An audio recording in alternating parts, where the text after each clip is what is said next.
Here we are, guys, episode 10, final one for season 4. I guess let's get to it.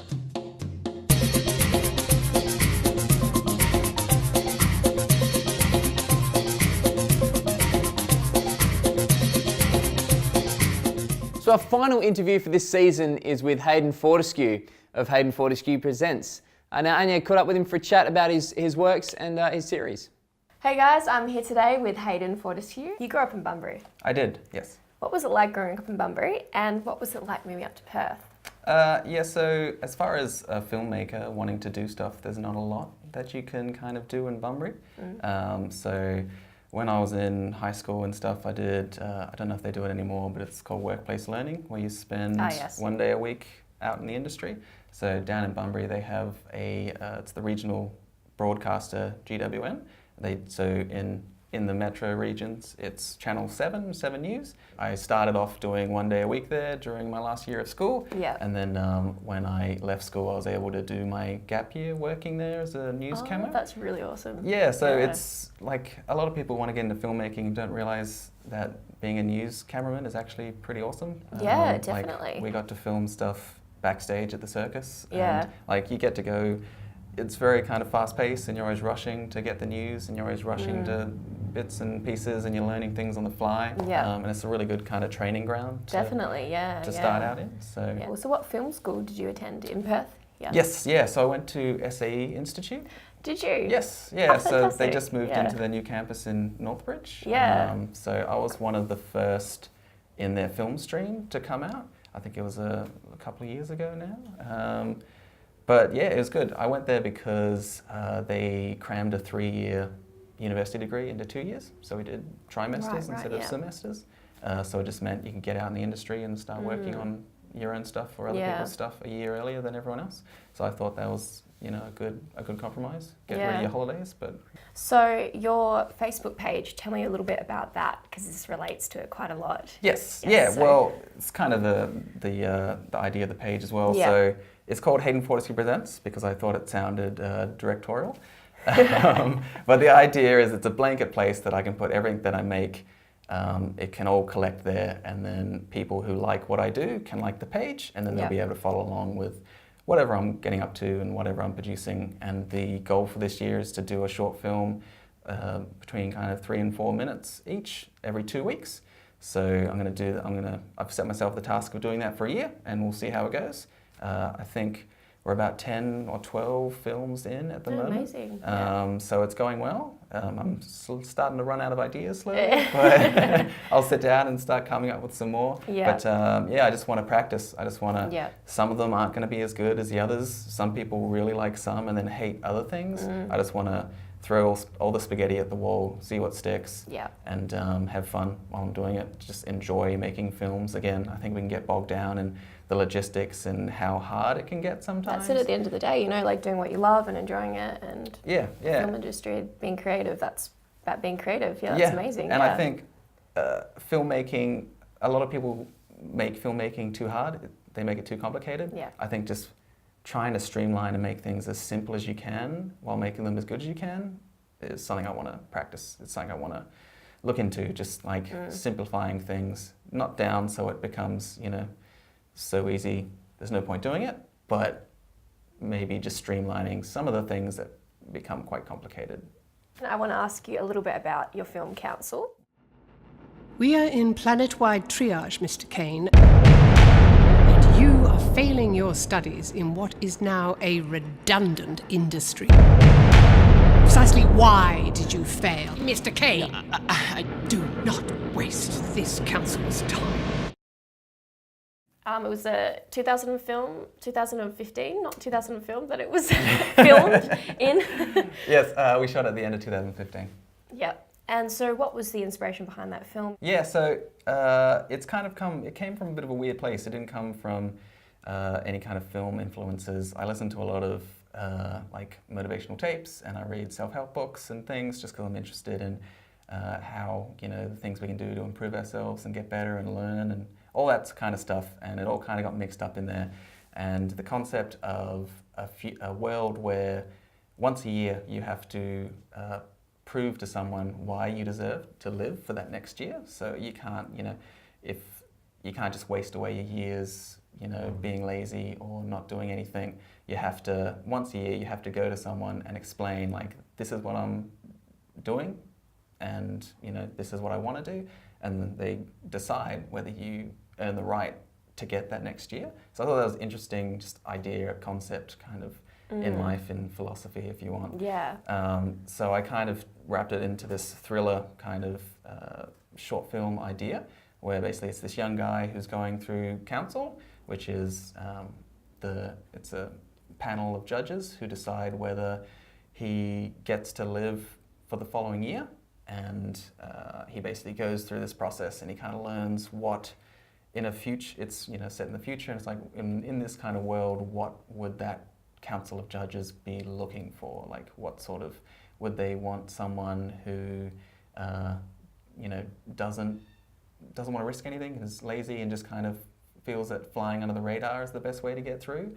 Or do they want someone who, you know, there's kind of these three guys, and one of them is this entitled guy who just feels like he deserves everything. Is he going to get through? And then the main character is someone who's he's tried and he's failed, and he thinks that that isn't going to be something that the judges want. He goes through and he's just basically learning what kind of principles and attitudes and perspective and like the mindset that this type of society wants moving forward. Yeah. So it's kind of all these ideas crammed into this kind of 12-minute thriller idea where no one really knows what's going on. So yeah, that's kind of the plot of the film, and I wanted to make it because I felt it was time to just say stuff it and just go out and shoot it myself, and you know, get a team together and and make it. Not wait around for funding or anything else. Just go out there and do it. Yeah. Next Gen Film Festival. You got how many awards? How many nominations? So we got 9 nominations. Yes. And then from that we won 5 awards on the night. That's incredible. Yeah, it was. I was kind of shocked the whole time when we got the email saying we got 9 nominations. I kind of didn't believe it.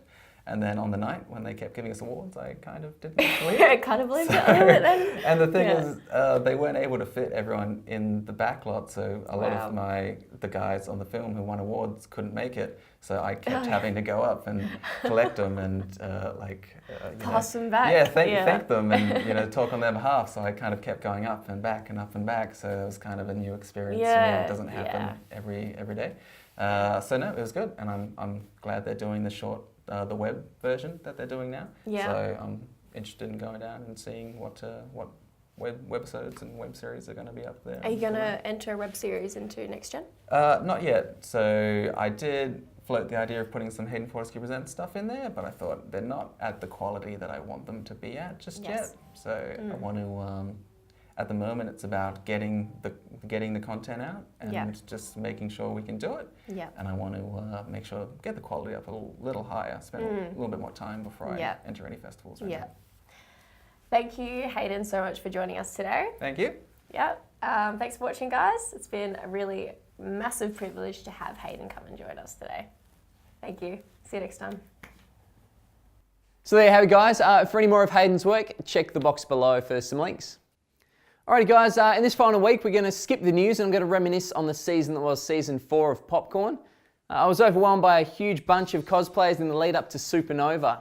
Thanks to those guys for coming out and entertaining us with a mad interview. Costume building, but yeah, the character side of things is probably what I indulge in the most and I love the most. Is the shoulders like bush, like round, and I'm like, yeah, bush. That is the shoulders. It's a technical term. And I get to try to deconstruct things and analyze things and figure out how they work, and I love it. And then really it's the only time at conventions is the only time where you can just be silly together, just forget about life, just be your character. So there's my wife and my son and my daughter. So originally and my dad down there. And originally I started doing it by myself, but I really enjoyed it, and I just wanted to bring them into it with me. So we cosplay under the name the Cosplaydies because we love puns. We're ladies and we're cosplayers. But yeah, basically we started off just being friends, getting drunk together, and then we were kind of like, man, let's do something a bit constructive. And it still very much is a hobby, but I guess as time went on, I won a few competitions and a few bigger companies started recognising what I've done. So. We have over 3,000 members. It's about 3,100 members. Oh, geez. And we're getting about 30 to 40 people joining every week. And I think back to that day that I beat Michael at Mario Kart at the Nostalgia Box.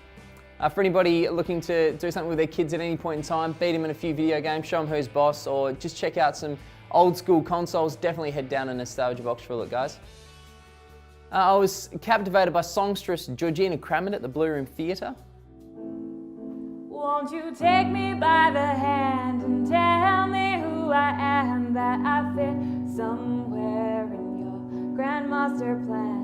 Look at me and promise me I'm not just some lost property, and you don't owe a thing to me, but you don't owe a thing to me. Alrighty guys, if you've got any ideas or suggestions, things you want to see, things you want to see more of, things you want to see less of, you can't suggest me, that's not an option. Get in touch with us, we're looking for some ideas moving forward. Alternatively guys, if you think you got what it takes to keep up with me or just come and have some fun on set, get in touch with us for a chat or maybe a sort of audition of sorts. I mean, these guys, they're always up for a chat, so just get in touch and we'll see how we go from there. Alrighty guys, look, that's going to be a wrap for this season. We've had a mad time, it's been great fun. Huge thank you to everybody for making it such fun. The interviewers, the interviewees, management teams for setting it up and letting us into places. It's been a whole lot of fun. We're going to take a few weeks off, but in the meantime, look, get in touch. The info will be in the links below. We'll see you in a few weeks for a whole lot of popcorn. Cheers.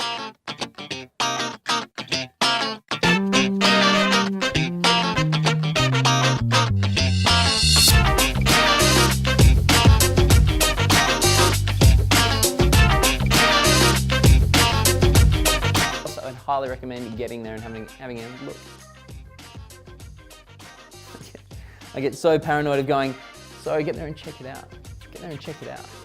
I'm like, so frustrating. Right.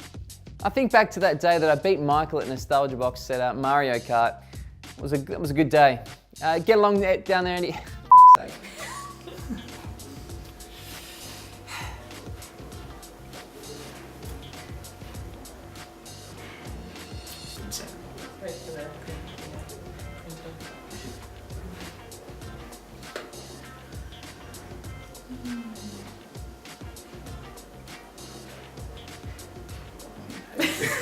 Should we cut?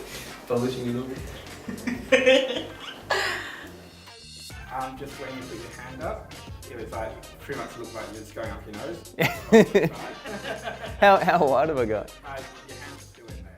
Oh, cool. Shit, yeah. Oh, awesome. All right.